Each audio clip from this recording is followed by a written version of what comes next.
كل ما نحكي قصة عن السودانيين بتظهر لنا قصة جديدة. ظهرت لنا القصة بتاعت الممرضة السودانية في السعودية اللي اسمها رانيا. يمكن في ناس ما عارفة قصة الممرضة دي شنو.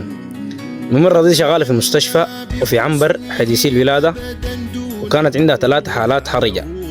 انشغلت بال3 حالات دي وفي طفل اتوفى، والمستشفى حملتها المسؤولية، وكانت الغرامة 800,000 ريال. وأخواننا السودانيين هنا سمعوا بالخبر وانتشر الخبر وعملوا حملة لسداد المبلغ. تصدق في خلال 36 ساعة سدد المبلغ كامل مكمل. مبلغ حاجة ما بسيطة، 800,000 ريال، يعني في فترة يوم ونص. عشان كده دار أقول لك لو حصلت لك أي حاجة سواء كنت سوداني أو ما سوداني، عندها السودانيين قول لهم داير الفزعة، أقسم بالله يفزعوك في أي مكان. وجزا الله أخواننا الساهموا في سداد المبلغ، إذا كانوا سودانيين أو ما سودانيين، أي زول ساهم في سداد المبلغ جزاه الله خير. وبنقول لكم شكرا لكم وابقوا عافية.